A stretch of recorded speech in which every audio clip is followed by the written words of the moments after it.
Hello everyone. कक्षा 10वीं NCERT Sanskrit का तीसरा चैप्टर अलस कथा के इस बेहतरीन वीडियो लेक्चर में आप सभी का बहुत बहुत स्वागत है।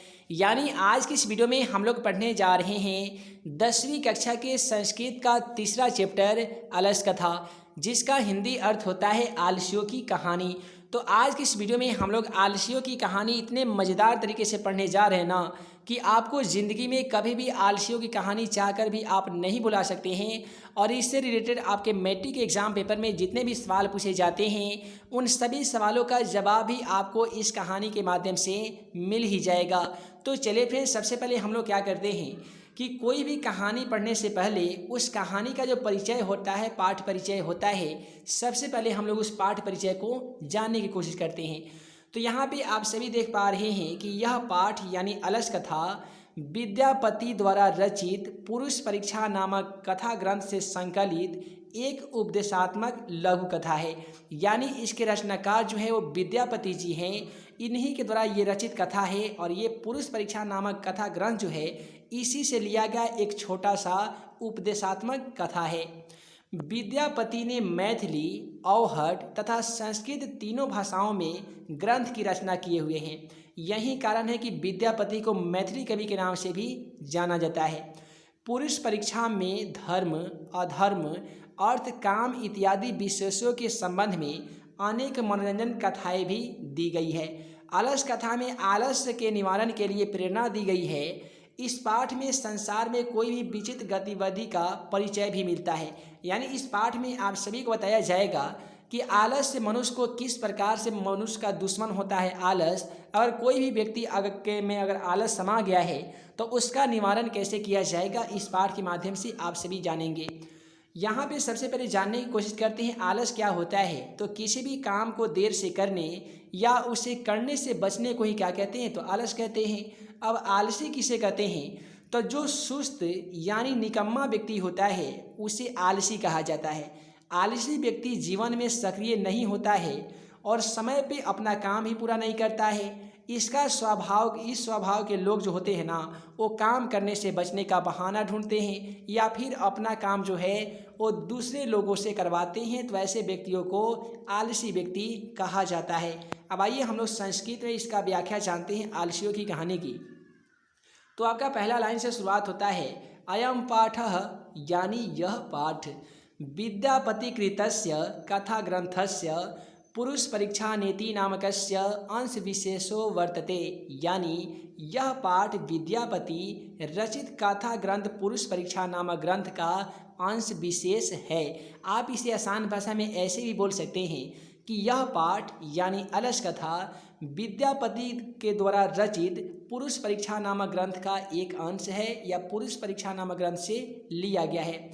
उसके बाद में दिया गया है कि पुरुष परीक्षा सरल संस्कृत भाषायां कथा रूपेण विभिन्नानां मानव गुणानां महत्त्वं वर्णय दिशि दोषानां च निराकरणाय शिक्षा ददाति। यानी पुरुष परीक्षा कथा ग्रंथ में मनुष्य के सभी गुणों पर प्रकाश डाला गया है और उसके दोषों को दूर करने की शिक्षा भी दी गई है। विद्यापति लोकप्रिय मैथिली कवि आशित, आप सभी को मालूम होगा कि आशित का मतलब था, थे, थी होता है और अस्ति का मतलब है होता है। तो यहाँ भी बोला गया विद्यापति लोकप्रिय मैथिली कवि आशित, यानी विद्यापति जो है वो लोकप्रिय मैथिली कवि थे। अपि च बहुनानां संस्कृत ग्रंथानां निर्माता अपि विद्यापतिरासीत् इति तस्य विशिष्टता संस्कृत विषय अपि प्रभुता अस्ति। यानी विद्यापति अनेक संस्कृत ग्रंथों के निर्माता भी थे। इनकी विशेषता संस्कृत विषय में भी बहुत ही ज़्यादा थी। अब यहाँ से शुरू होता है प्रस्तुते पाठे, यानी प्रस्तुत पाठ में आलस्य नामकस्य दोषस्य निरूपणे व्यंग्यात्मिकता कथा प्रस्तुता विधते। यानी इस पाठ में आलस एक दोष है, इसे साबित करने के लिए व्यंग्यात्मक कथा प्रस्तुत किया गया है। नीतिकारः आलस्यम रिपुरम मन्यते। यानी नीतिकार जो लोग हैं वो आलस्य को शत्रु मानते हैं। और इसी को बोले, यहीं से मैट्रिक के एग्जाम पेपर में सवाल पूछा गया था कि नीतिकार आलस्य को क्या मानते हैं। तो आप बोलेंगे संस्कृत में कि रिपु मानते हैं और हिंदी में बोलेंगे तो दुश्मन अर्थात शत्रु मानते हैं। आसीत मिथिलायाम वीरेश्वरो नाम मंत्री स च सद्भाव दानशीलः। यानी मिथिला में वीरेश्वर नाम का एक मंत्री हुआ करता था। वह स्वभाव में दानी और दयावान था। कारुणी सच्चे का मतलब होता है दयावान। सर्वभ्यः यानी सभी को या संकट ग्रसित सभी लोगों को।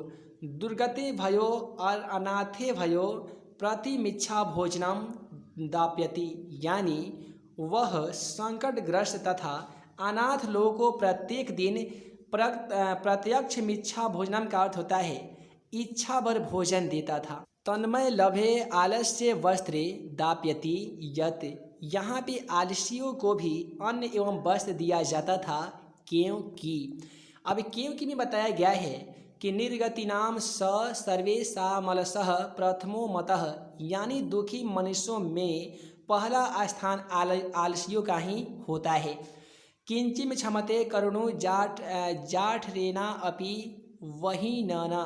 क्योंकि इनका मुख्य सिद्धांत भूखे रहना अच्छा लगता है, लेकिन कोई भी काम नहीं करना है तो नहीं करना है। आलस अर्थात आलसी लोग जो होते हैं अपने पेट की आग तो सह लेते हैं, यानी पेट की भूख को मार लेते हैं, किंतु परिश्रम करना नहीं चाहते हैं। यानी इतने बेकार लोग होते हैं आलसी लोग, जो बहुत बार नहीं कहा जाता है कि कोई एक आलसी व्यक्ति था, अब उसी को बहुत ज़्यादा भूख लगा था और कहीं पे जा रहा था, तो भूख भी लगा था और धूप में बहुत ज़्यादा थक भी गया था। तो क्या किया कि वो एक पेड़ के नीचे सो गया।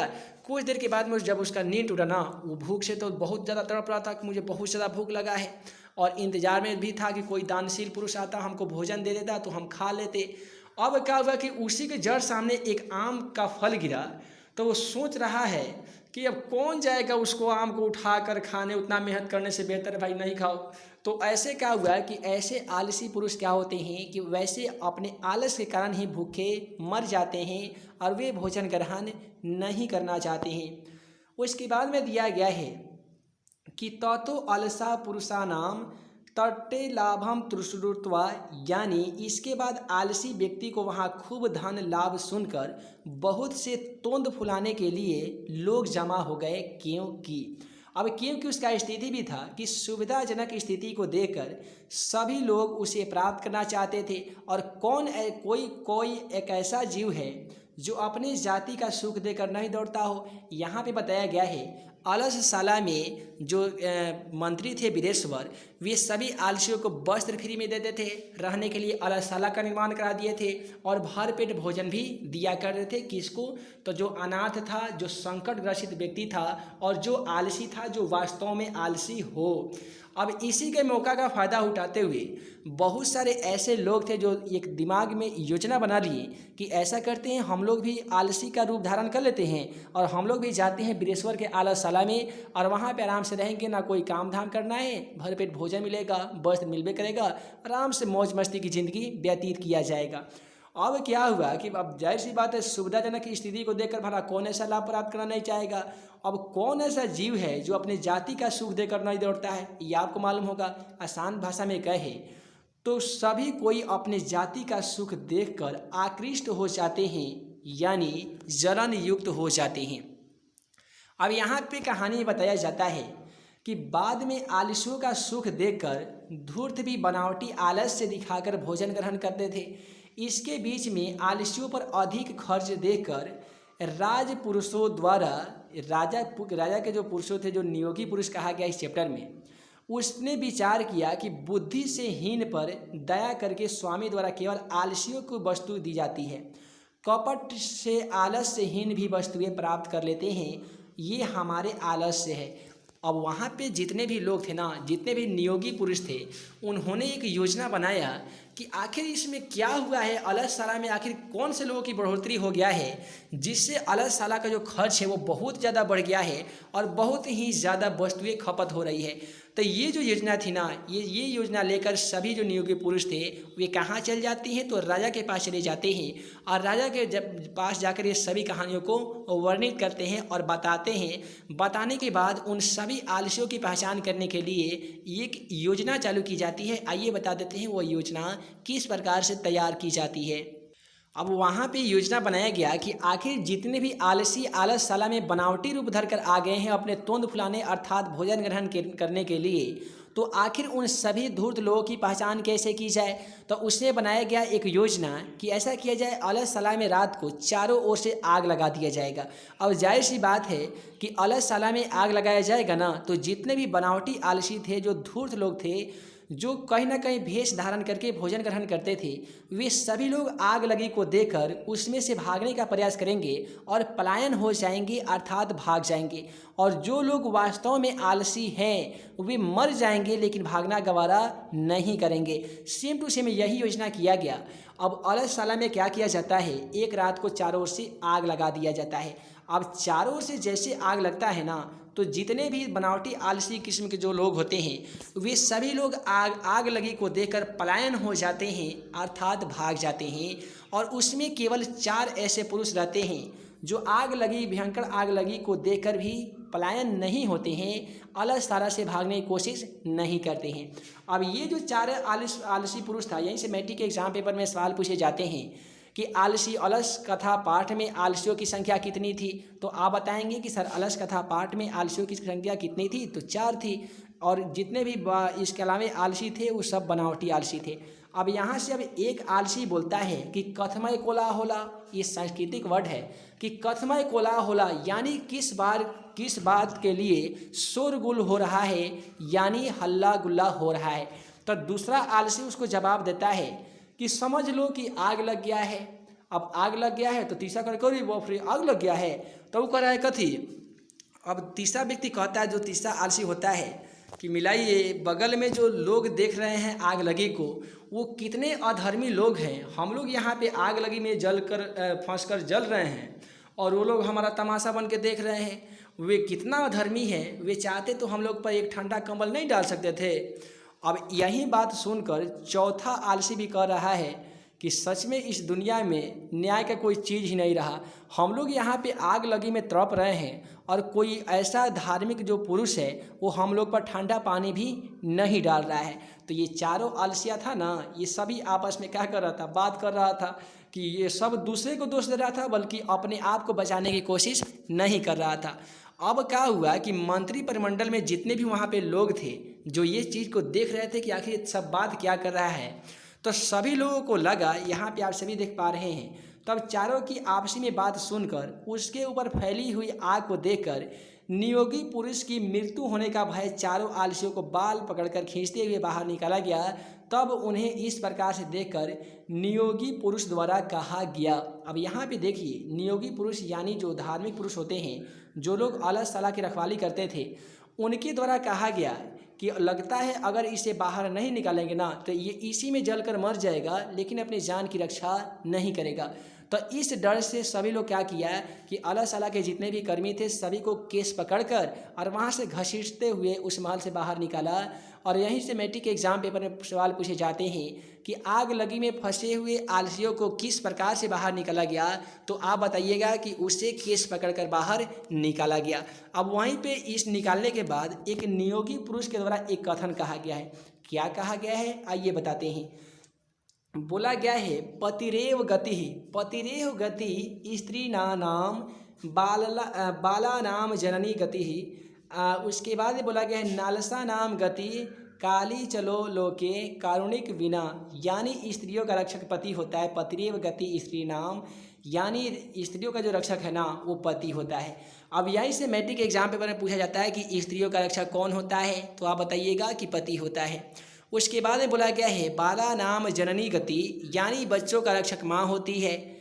किंतु अब यहाँ पे आता है किंतु आलसियों का रक्षक दयावान पुरुष के अलावा संसार में कोई नहीं होता है।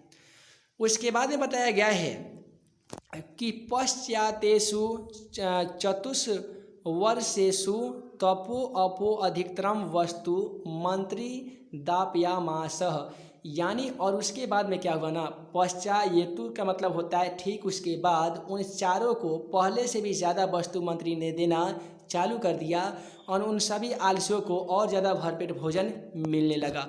तो इस पाठ में यही बताया गया है कि अलस कथा जो पाठ है उसका मेन उद्देश्य यही है कि जितने भी आलसी किस्म के लोग होते हैं जो आलस करते हैं, वैसे व्यक्तियों को बताया गया है कि देखिए आलस आलस जो है ना एक महान रोग है। सभी व्यक्ति को आलस नहीं करना चाहिए, क्योंकि आलस के द्वारा मनुष्य के जीवन का नाश हो जाता है।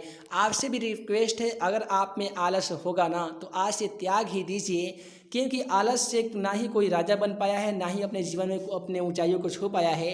और जो लोग आलसी व्यक्ति होते हैं ना, वो कोई भी काम अपने समय पे नहीं कर पाते हैं, जिनसे उनके जीवन की जो लीला होती है वहीं से खराब होना चालू हो जाती है। तो आज के इस पाठ में हम आप सभी को बता दिए हैं संस्कृत कक्षा 10वीं के तीसरा चैप्टर अलस कथा का संपूर्ण हिंदी व्याख्या। उम्मीद है आज का यह वीडियो आप सभी को पसंद आया हो तो वीडियो को लाइक करें, अपने दोस्तों के साथ शेयर करें। ऐसे ही नए नए वीडियो पाने के लिए आप हमारे YouTube channel math and magic tips को सब्सक्राइब करना बिल्कुल ना भूलिएगा। है दोस्तों, मैं मुख्यमंत्री सारे जल्द मिलूंगा अगले वीडियो में अगले एनसीईआरटी के सॉल्यूशन के पार्ट में। तब तक के लिए वीडियो देखने के लिए बहुत बहुत धन्यवाद।